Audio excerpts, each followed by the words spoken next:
Қайырлы күн, құрметті студенттер. Бүгін біз музыка саласындағы теориялық және тарихи білімді кәсіби әрекетте қолдану модулі бойынша музыканың қарапайым теориясы негіздерін білу оқу нәтижесінен сабағымызды бастаймыз. Ал енді сабақты бастамас бұрын біз қазір топқа бөлініп алайық. Мына жерде біздің қазақтың ұлттық музыкалық аспаптары бейнеленген қима қағаздарды қазір мен сіздерге таратамын. Осыған телефондарыңыздың жарығын түсірсеңіздер, осының астында топқа бөлінуге байланысты қазір ноталардың аттары жазылған. Енді біз топқа бөлініп отырмыз. Енді өздерінің топқа ат қойып алыңыздар да, мына жерге сол топтың атын жазып, мына жерге қойып қояды. Ал қане өз қалауларымен қандай ат қоясыңдар? Сонымен біздің топтардың аты белгілі болды. Септафор тобы және интервалдар тобы. Жақсы, өте жақсы. Енді былай қояйық. Қазір бізде мынандай осы топта жағымды психологиялық ахуал қалыптастыру мақсатында барлығымыз бірге шықпай-ақ қояйық. Бірінші септафор тобы шықсын ортаға. Қазір балалар шеңбер жасап тұрамыз. Мына жайлы шеңбер деп аталады. Бұл тренингіміз. Кәне дөңгелек шеңбер жасап тұрайық. Бірінші мына лентаны жоғары лақтырып, бір шапалақ ұрамыз да қағып аламыз.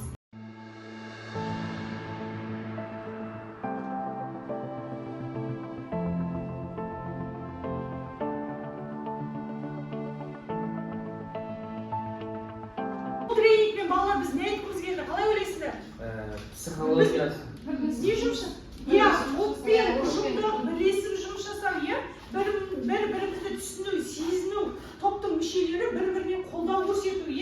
Қазір әр қарай сабағымыздың барысында да біздің жасалатын жұмыстарымыздың барлығында осындай топтық бірлескен жұмыстар болады. Жақсы.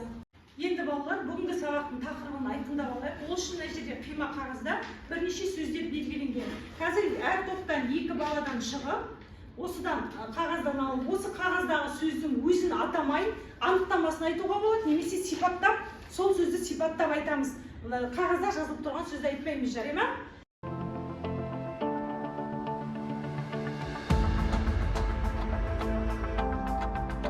Интервал тобына айтатын сұрағын алып тұрғаныздар. Секция арқылы орналасқан төрт дыбыстан тұратын бесінші басқыштан құралатын. Бұл не екен? Доминант септафор. Бесінші басқыштан құралатын, 4 дыбыстан тұратын деген, ол доминант септафор деген. Жақсы, отыра ғой, доминант септафор деген сөз шықты бізде. Келесі, орында тұрып айта бермеу бар. Ал тыңдаймыз балалар. Аккордтың төменгі дыбысының жоғары орналасуы. Айналым дейді, дұрыс па? Жақсы. Терция арқылы орналасқан бірінші дыбыстан тұратын аккорд. Терция арқылы орналасқан 4 дыбыстан тұратын аккорд. Ол қандай аккорд екен? Септафор. Септаккорд. Жақсы. Сонымен бізде доминант септаккорд, айналым, аккорд деген сөздер шықты. Енді осы сөздерді қосып, біз бүгінгі сабақтың тақырыбын ойлайық. Қандай тақырып болуы мүмкін? Қалай ойлайсыздар? Өз ойларыңызды айтыңыздаршы. Айналым, септаккордтың айналымдары. Айналымдары. Дұрыс айтасыздар. Сонымен бүгінгі біздің сабағымыздың тақырыбы доминант септаккордтың айналымдары. Ал жақсы, енді осы тақырыпқа байланысты алдымызға мақсат қойып алайық. Біз әрі қарай жұмыс істейміз ғой қазір. Қандай мақсат қоямыз? Айналымдарын білейік. Доминант септаккордтың қандай айналымдары бар екен? Тағы қандай? Дұрыс айтасың, атауларын білуіміз керек. Аспапта ойнап көруіміз керек. Оның интервалдық құрылымы қандай екен, соны білуіміз керек. Дұрыс айтасыздар. Мінекей бүгінгі біздің сабағымыздың тақырыбы доминант септаккорд және оның айналымдарының құрылымын білу. Әрі қарай мақсатымыз жаңа сіздер айтып кеттіңіздер, ол қалай интервалдық құрылымы қалай, ол аспапта қалай ойналады, атаулары қандай, соның барлығын осы сабақта білетін боламыз. Әрі қарай енді біз сабағымыздың соңында қандай нәтижеге жетуіміз мүмкін? Не істейміз? Осы мақсатқа сәйкес біз соңында қандай нәтижеге жетеміз? Осы соның барлығын біліп шығамыз. Атауы қандай екен, құрылымы қандай екен, қалай құрылады екен, оны қалай естіледі екен, соның барлығын осы сабақта біліп шығатын боламыз. Жақсы. Бүгінгі біздің сабағымызда бағалау критерийі, мұндай бағалау парақтары сіздер әрқайсыңыздың қолдарыңызға таратылды. Бұл жерде мінекей, әр біздің тапсырмамыз 20 баллдық жүйемен бағаланатын болып, барлығы соңында 100 балл болып шығады. Әрқайсысында қолдарында бағалау парақтарын жансаяны сізге барлығыңызда бар. Әркім өзінің әр тапсырма бойынша балдарыңызды қойып отырасыздар, соңында мен оны жинап аламын жарайда. Және егер мына жерде айтылған әр дұрыс жауапқа қатесіз жылдамдықпен нақты орындалған жауапқа 20 балл әр тапсырма бойынша. Егер бір қате болса, ол минус 1 балл шегеріліп отырады. Үйге қандай тапсырма берілді? Ре мажордан доминация тақпақ құру. Жақсы. Және до мажордан тізбектерді құру. Тізбекті құрамыз және оны асапта ойнаймыз. Жақсы, ал үй тапсырмаларыңыз көште ойнаңыздаршы.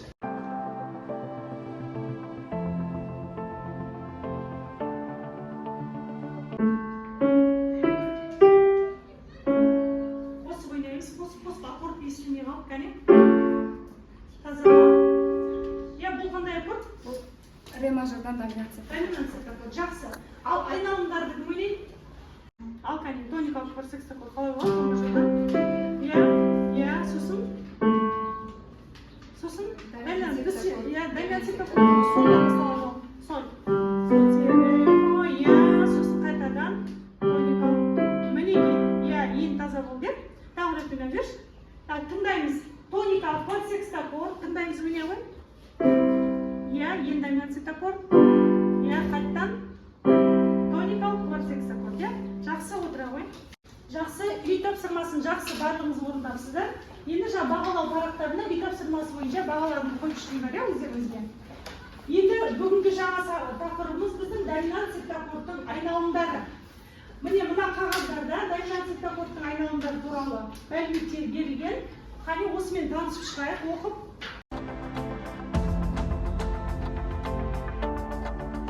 Сонымен доминация аккордтың айналымдары. Жаңа сіздер ол мәліметпен танысып алдыңыздар, тақтаға қараңыздаршы. Неше айналым бар екен доминация аккордтың? Үшеуі қалай аталады екен? Секс аккорд. Терц квартакорд, осы атауларын жаттап алуымыз керек, Және секунд аккорд жақсы, әрі қарай төменгі дыбысы негізгі септаккордтың терциясы немесе квинтасы немесе септимасы болатын аккордты не деп айтады екен? Айналымы деп айтады екен. Сонда айналымы деген не екен? Қалай түсіндік? Осы сөйлемді қалай түсіндік? Айналымы деген не екен? Негізгі септаккорд төменгі дыбысы, негізгі септаккордтың терциясы, квинтасы немесе септимасы болатын аккордты не дейді? Септаккордтың айналымы дейді. Белгіленуі қысқаша осылай белгіленеді. D6-5, D4-3 және D2 деп белгіленетін атаулар. Жақсы, енді интервалдық құрылымын қарайық.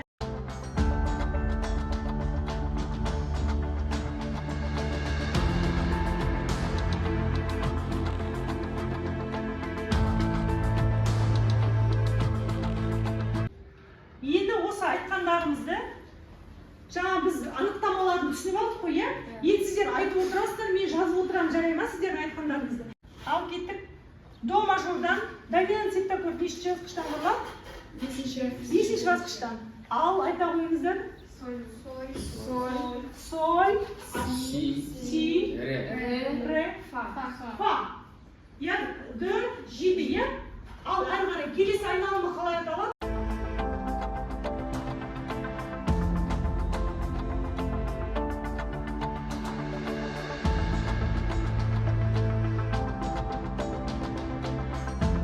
Терциясы, квинтасы немесе септимасы болатын аккордты біз не деп айтамыз дедік? Не деп айтамыз дедік? Айналымы деп айтамыз. Мынау негізгі аккордтымыз мынау. Мынау негізгі аккордтың мынау примасы. Бірінші интервал қандай бізде? Прима. Бірінші интервал прима, мынау үшінші интервал қандай? Терция, бесінші интервал? Квинта, жетінші интервал? Септима. Сонда мынау негізгі аккордтың міне примасы, терциясы, квинтасы, септимасы деп отырғанымыз осы.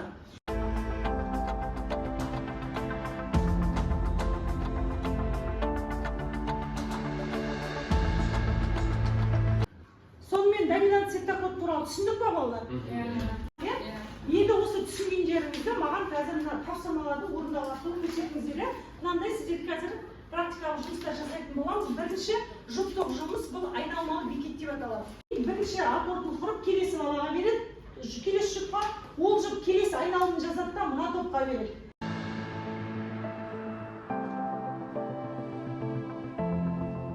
Енді былай жасаймыз. Қазір мына септаккорд тобының құрғанын интервал тобы тексереді. Интервал тобының құрғанын септаккорд тобы тексереді. Ал қайта тексеріп жіберейік тезірек.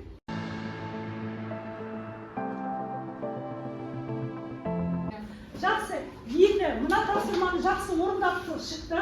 Жаңа қате кеткен жерін түзетесіздер, екі қате жерін түсініп тұрсыңдар қандай қате екенін. Келесі жұмысымыз топтық жұмыс болады. Қазір тақтаға екі топтан бір-бір баладан шығамыз. Уақыт беріледі, 1 минуттың ішінде мына топқа фа мажор, мына топқа ре мажор. Бірінші аккордты жазып кетеді бір бала, екінші бала келіп келесі оның айналымын жазады. Солай ана аккордтың айналымдарымен барлығы құрылып болғанша қайталай береміз. Жарай ма? Қане тақтаға екі бала шығыңыздар екі топтан.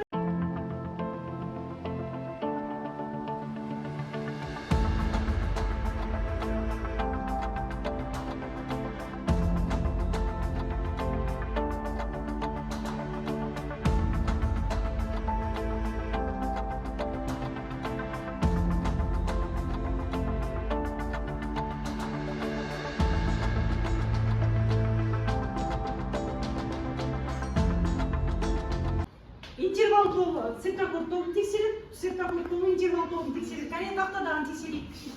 Қай жерде қате? Иә? Кітаппен бірге қойған мазасын. Жақсы, енді бағалау парақтарымызға осы екі алдындағы тапсырма және мына екінші тапсырма бойынша бағалау парағына бағаларыңызды қойып жіберіңіздер. Енді келесі тапсырма, үшінші ол жеке тапсырма.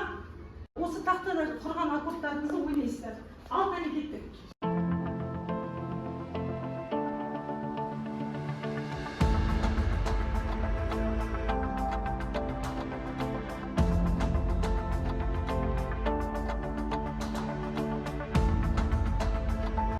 Біз бүгінгі сабақтағы 3 негізгі тапсырмаларымызды орындадық. Жақсы, енді үйге тапсырма.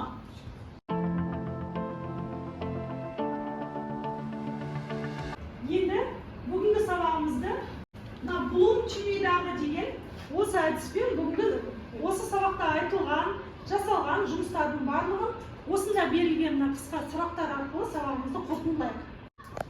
Нақтылайтын сұрақтар 1-7 және неше айналымы бар, оларды атайды. Доминант септаккордтың неше айналымы бар? Үш айналымы бар. Қандай? Бірінші айналым клин септаккорд, Дұрыс. екінші текст аккорд, үшінші секундный. Дұрыс айтасыз. Келесі сұрақ, бұл төртінші тапсырма, ол екі топқа да ортақ. Қазір мен аккордты ойнайын, соны есту арқылы ол қандай аккорд екенін ажыратамыз. Жарай ма?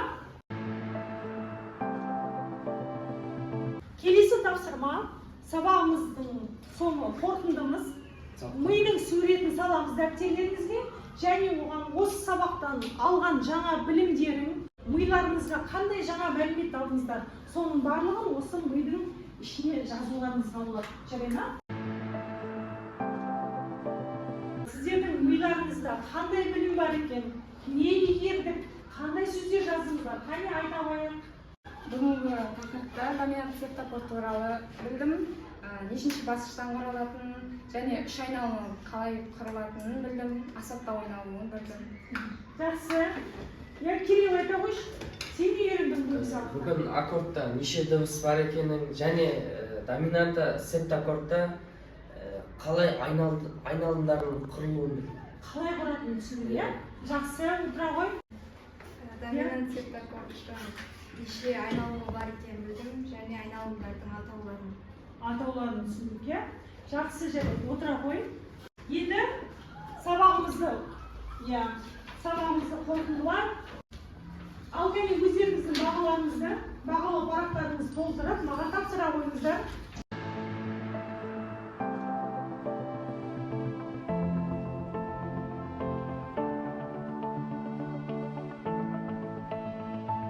Жақсы. Сонымен бүгінгі сабақта септаккорд тобы 97 балл, ал интервал тобы 100 балл алды. Сонда топтық сайыс бойынша интервал тобы Жеңді. жеңіске жетті. Конечно, шынын көрсетті. Жақсы, осымен бүгінгі сабағымыз аяқталды. Сау болыңыздар. Сау болыңыз.